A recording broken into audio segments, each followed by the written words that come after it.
Hello and welcome. मैं रंजीत आपका स्वागत करता हूं आपके अपने चैनल ज्ञानदायिनी एजुकेशनल ट्रस्ट पर। तो इस श्रृंखला में हम लोग देख रहे थे 1000 अति महत्वपूर्ण प्रश्नों की 1000 प्रश्नों को, जो अति महत्वपूर्ण प्रकार के होंगे, जिनकी पूरी संभावना होगी आने के लिए यूपी पीसीएस, यूपी पीएससी की सारी परीक्षाओं में, यूपी ट्रिपल एससी की सारी परीक्षाओं में, रेलवे में तथा सभी वनडे एग्जाम्स में। ठीक है, तो चलिए हम लोग स्टार्ट करते हैं आज इसका छठवां भाग, जो 151 से लेकर के 180 तक चलेगा। प्रश्न आपके आएंगे और ये आपका छठवां पार्ट है। मैंने आपको कल जब ये बताया हुआ था तो कुछ टॉपिक्स बताए हुए थे, जिससे आज हम प्रमुखता से क्वेश्चंस लेकर आएंगे। कि जब मैं क्वेश्चंस करा रहा था, फिर मेरे समझ में ये आया, मैंने सोचा कि जब हम कर रहे हैं तो पहले उन टॉपिक्स को देख लेते हैं जो बहुतायत में जिनसे प्रश्न आते हैं और जिनसे प्रश्न कवर किए जाते हैं। जो कुल मिला के हम ये कह सकते हैं कि महत्वपूर्ण सेगमेंट को हम पहले लेकर चलना चाह रहे थे, इसलिए मैंने आपको कुछ टॉपिक्स दिया था। आज भी कुछ टॉपिक्स बता दूंगा जिनको आप घर से देख कर आएंगे और आपको आसानी होगी क्वेश्चंस को सॉल्व करने में। तो मैंने आपसे कहा था महासागरीय धाराएँ, स्थानीय पौने, विश्व तथा भारत की जनजातियाँ, घास के मैदान, ये 4 टॉपिक्स मैंने दिया था। उनसे संबंधित क्वेश्चन हैं जो आज हम लोग स्टडी करेंगे। चलिए देखते हैं। पहला क्वेश्चन, निम्न में से कौन सा या कौन से महासागरीय धाराओं की उत्पत्ति के कारक हैं? तो सबसे पहले महासागरीय धाराओं की उत्पत्ति का कारक जान लेते हैं। पहले क्वेश्चन सॉल्व कर लें, फिर देखते हैं कि कौन से कारक हैं। पहले इसका देखेंगे।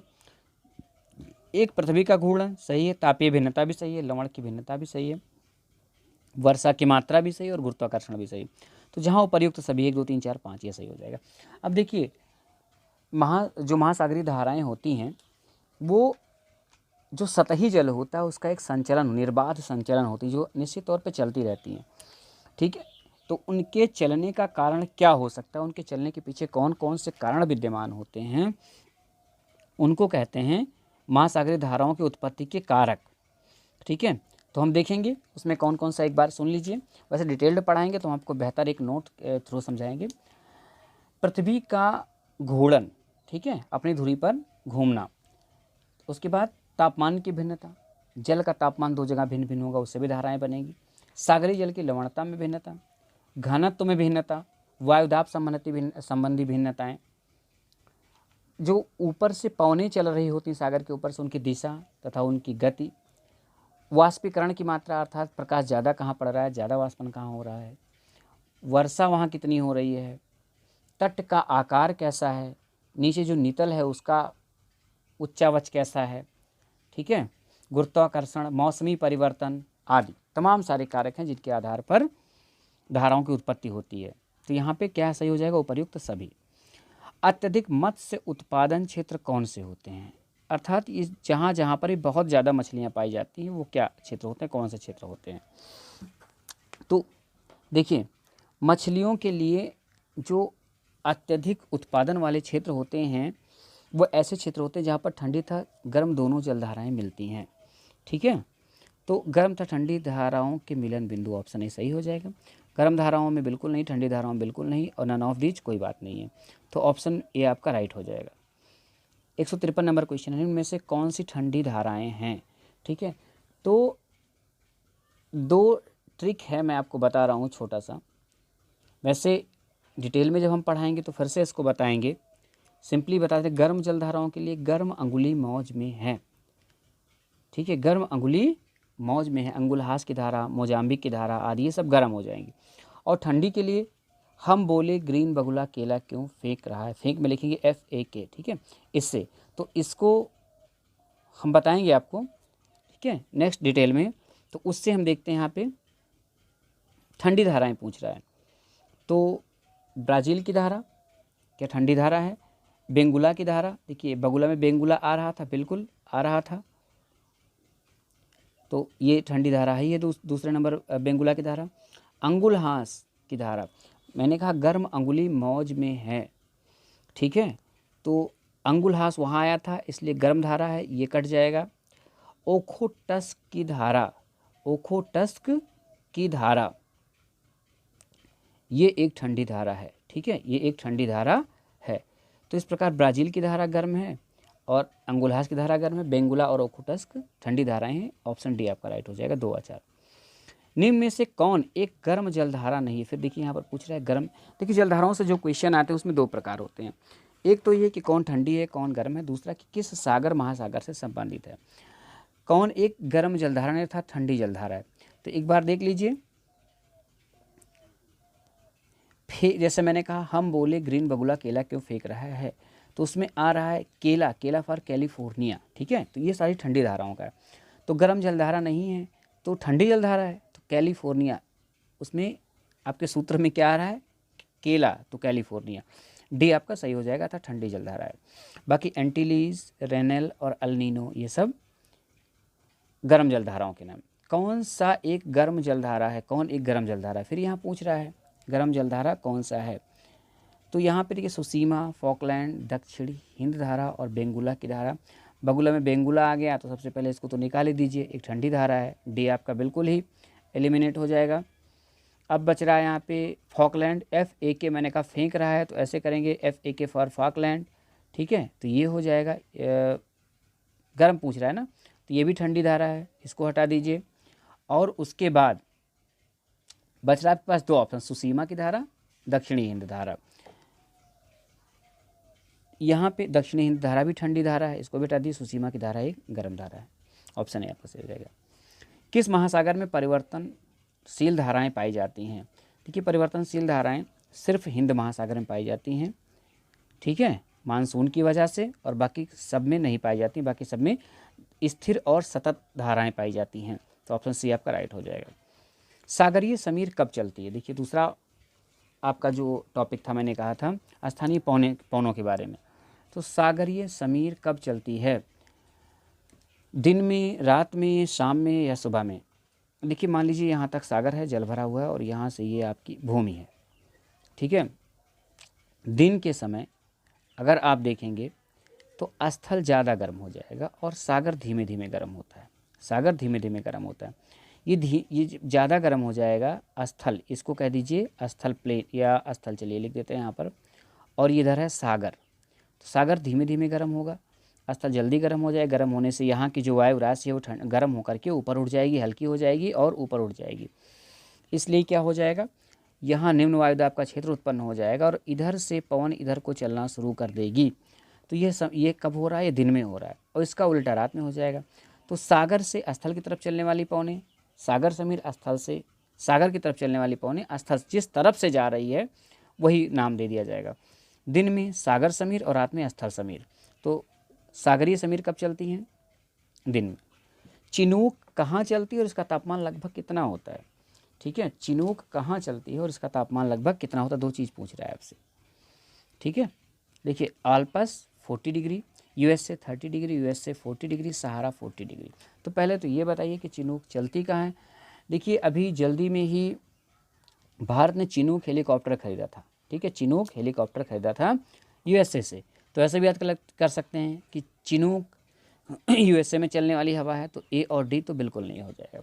एक गर्म हवा है, चिनूक को हिमभक्षी भी कहते हैं, ठीक है, चिनूक को हिमभक्षी भी कहते हैं, गर्म हवा है। तो अधिक तापमान इसी का दिख रहा है, यूएसए 40 डिग्री, यही सही है।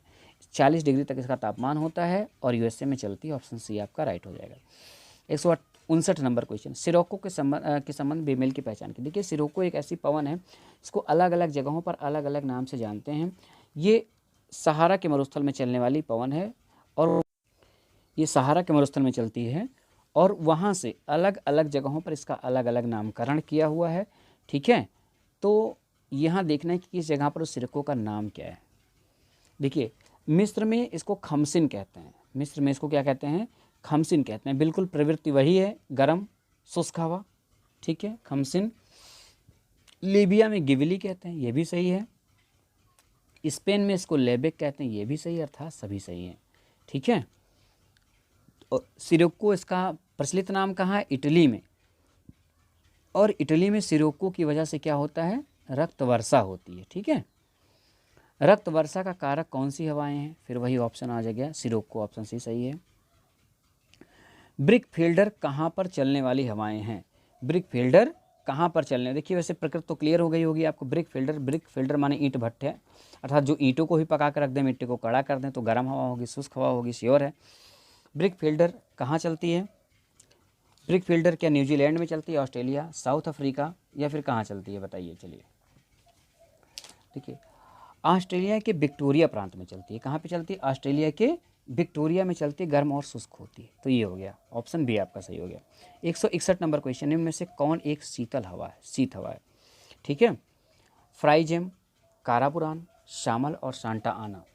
देखिए सबसे पहले आप जान लीजिए फ्राइजेम के बारे में, एक एक करके हम जानते हैं। फ्राइजेम क्या है, कारापुरान क्या है, शामल क्या है। देखिए फ्राइजेम ब्राज़ील के कैंपोस क्षेत्र में ये चलती है, ठीक है। और ये शीत लहर है, शीत लहर था, शीतल हवा यही हो गई आपकी, शीत लहर है, ठंडी हवा बिल्कुल से शीत लहर है, बर्फीली हवाएं ब्राज़ील में चलती है। अब बात आती है कारापुरान की, ये तारिम बेसिन में चलने वाली गर्म हवा है ग्रीष्मकाल के प्रारंभ में। शामल क्या है कि ये शामल कहाँ पे चलने वाली हवा है? तो जो शामल है ये मेसोपोटामिया मतलब इराक फारस की खाड़ी में चलने वाली गर्म और शुष्क हवाओं का नाम है। अब बचा सांता आना। सांता आना, देखिए सांता आना कहाँ पे चलती है, आप इसको कमेंट करिएगा सांता आना कहाँ पे चलती है। चलिए अब नेक्स्ट क्वेश्चन है आपका, मिस्ट्रल कहाँ पर चलने वाली हवाएं हैं? मिस्ट्रल जो है फ्रांस में चलने वाली हवा का नाम है, ठीक है, मिस्ट्रल फ्रांस में चलने वाली हवा का नाम है। ब्राज़ील के कैंपोस क्षेत्र में चलने वाली पवन का नाम क्या है? अभी ऊपर इसकी व्याख्या हो चुकी है।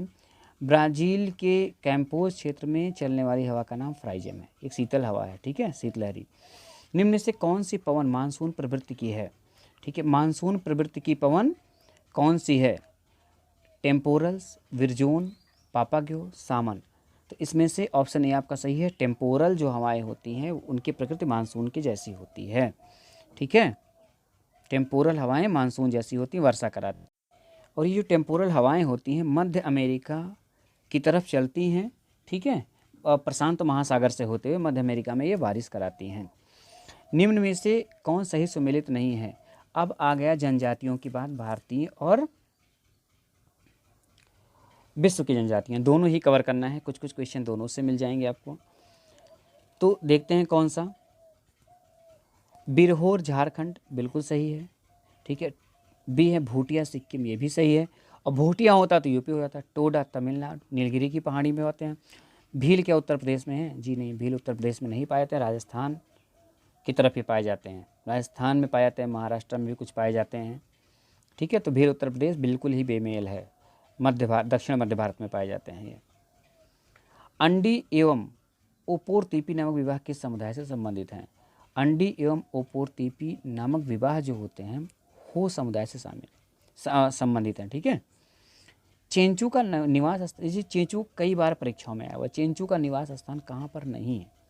चेंचू का निवास स्थान कहाँ पर नहीं है? देखिए चेंचू कहाँ पाए जाते हैं? पहले आंध्रा में पाए जाते हैं, केरला में पाए जाते हैं, कई बार ऑप्शन में ये आंध्रा होता है, कई बार केरला होता है, ठीक है। और ये तेलंगाना में भी पाए जाते हैं, कर्नाटका में चेंचू नहीं पाए जाते हैं। ऑप्शन सी आपका सही हो जाएगा। मुंडा का प्रमुख क्षेत्र कौन सा है? देखिए मुंडा लोग कहाँ पाए जाते हैं?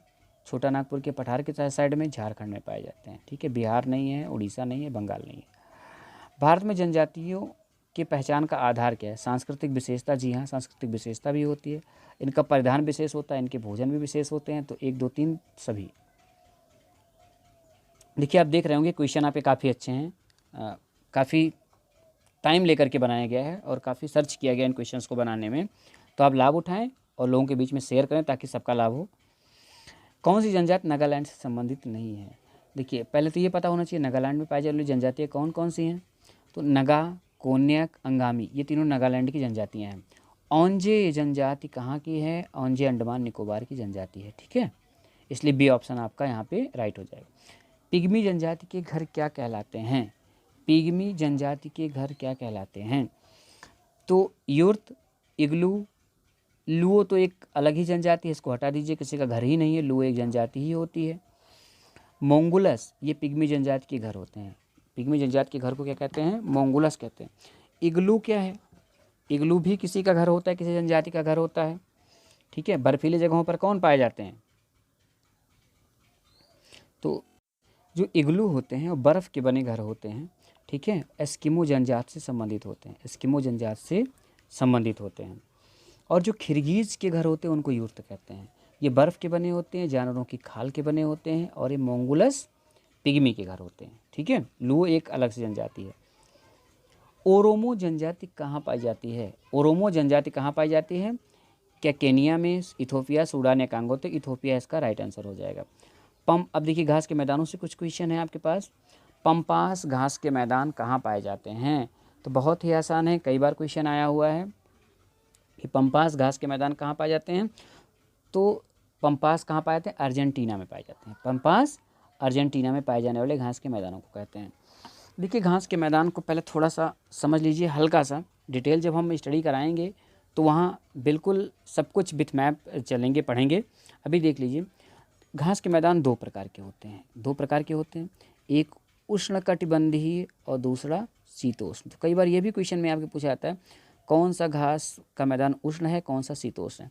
शीतोष्ण ये कम उपजाऊ होते हैं, उष्ण और शीतोष्ण काफ़ी उपजाऊ होते हैं। गेहूँ आदि फसलों का यहाँ पे काफ़ी उत्पादन होता है। ठीक है, यहाँ की घासें गर्मी के दिनों में, उष्ण घासें गर्मी में सूख जाती हैं, 1.5 से लेकर 4 मीटर तक होती हैं। पेड़ कहीं कहीं पाए जाते हैं, लगभग नहीं के बराबर होते हैं। इनमें घासें अपेक्षाकृत नीची होती हैं, पौष्टिक होती हैं शीतोष्ण कटिबंध की घासें, और पशु चारण के लिए काफ़ी अच्छी होती हैं। यहाँ पर पशुओं की ज़्यादा मात्रा पाई जाती है। ठीक है, अब देखिए सबसे पहले उष्ण कटिबंधीय कुछ मैदानों के नाम जान लीजिए। Llanos, campos, parkland, savanna. Llanos Venezuela में, कैंपास या कैंपोज ब्राज़ील में, पार्कलैंड अफ्रीका में पाया जाता है, सवाना सूडान के घास के मैदान है।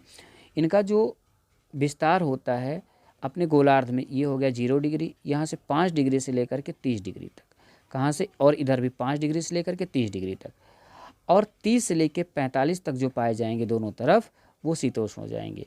तो उष्ण कहाँ पाए जाएंगे? 5 से 30 डिग्री दोनों तरफ, दोनों गोलार्धों में, और 30 से लेके 45 तक शीतोष्ण घास कटिबंधीय घास के मैदान पाए जाएंगे। बिल्कुल ध्यान रखिएगा। तो चलिए शीतोष्ण कुछ घासों के नाम, मैदानों के नाम जान लेते हैं। पंपास अर्जेंटीना में, डाउन्स ऑस्ट्रेलिया में, वेल्ड साउथ अफ्रीका में, कैंटरबरी न्यूजीलैंड में। ठीक है, ये जान लीजिए। तो अब चलिए क्वेश्चन था आपका पंपास कहाँ पाए जाते हैं? तो पंपास अर्जेंटीना में पाए जाते हैं। कौन सा शीतोष्ण घास का मैदान नहीं है? तो मैंने आपको बताया शीतोष्ण कौन कौन से, पंपास, डाउन्स, वेल्ड, कैंटरबरी। तो वेल्ड, डाउन्स, पंपास, कैंटरबरी वगैरह। तो लानोज जो है ये उष्ण है, आपका ऑप्शन ए सही हो जाएगा। निम्न में से कौन उष्ण कटिबंधीय मैदान है? उष्ण कटिबंधीय कौन कौन से होता है? लानोज, कैंपोस, पार्कलैंड, सवाना याद करिए। लानोज, कैंपोस या कैंपास, पार्कलैंड, सवाना। तो कैंटरबरी जो होगा आपका एक्सक्लूड हो जाएगा, ये उष्ण नहीं बल्कि शीतोष्ण हो जाएगा। फिर पूछ रहा है कैंटरबरी घास के मैदान कहाँ पाया? तो मैंने भी बताया कैंटरबरी घास के मैदान आपके जो हैं वो न्यूजीलैंड में पाए जाते हैं। Canterbury New Zealand, weld Australia. Manchuria घास भूमि कहाँ पाई जाती है? मंचूरिया चाइना में पाई जाती है। तो चाइना उत्तरी अमेरिका में नहीं, दक्षिण अमेरिका में नहीं है, एशिया में बिल्कुल है, यूरोप में भी नहीं है। तो ऑप्शन सी आपका राइट हो जाएगा। चलिए, नासिर झील किस नदी पर स्थित है? तो नासिर झील नील, जाम्बेजी, नाइजर या वोल्गा। ठीक है, ये वोल्टा लिख गया है गलती से, वोल्गा कर लीजिएगा इसको, वोल्गा देख करके इसको पढ़िएगा, वोल्टा गलती से लिखा हुआ है। तो जो नासिर झील है, नील नदी पर एक बांध है, इसको आसवान बांध कहते हैं। मिस्र में नील नदी पर एक बांध बना हुआ है, आसवान। तो आसवान नदी का आसवान बांध का जल जहाँ पर एकत्रित किया जाता है उस झील को नासिर झील कहते हैं। तो नील नदी पर नासिर झील मिस्र में स्थित है। कौन एक स्कैंडिनेवियन देशों में नहीं आता है? ठीक है, तो स्कैंडिनेवियन जो देश हैं उसमें आइसलैंड, फिनलैंड, डेनमार्क, नॉर्वे और स्वीडन। तो आइसलैंड, फिनलैंड, डेनमार्क, आप याद कर लीजिए, नॉर्वे और स्वीडन, ये 5 देश आते हैं। तो इस प्रकार से स्कॉटलैंड इससे एक्सक्लूड होगा, ऑप्शन बी आपका राइट हो जाएगा। तो अगर आपको वीडियो पसंद आई हो तो आप प्लीज़ इसको लाइक करिए, और चैनल पे जाके प्लेलिस्ट में और देख सकते हैं जहाँ रजनीश सर द्वारा महत्वपूर्ण साइंस विषय का क्वेश्चन चलाया जा रहा है, साइंस विषय की क्वेश्चन की सीरीज चलाई जा रही है। और अगर आप चैनल पर पहली बार हैं तो कृपया चैनल को सब्सक्राइब करें, पास में बेल वाला आइकन दबाएं ताकि आपको हमारे चैनल के सारे नोटिफिकेशन टाइम पर मिलते रहें। और अगर आपको वीडियो पसंद नहीं आई तो प्लीज़ डिसलाइक करें और जाकर कमेंट सेक्शन में लिखें कि आपने ऐसा क्यों किया, ताकि हम आपके मनोवांछित सुधारों को कर सकें। धन्यवाद।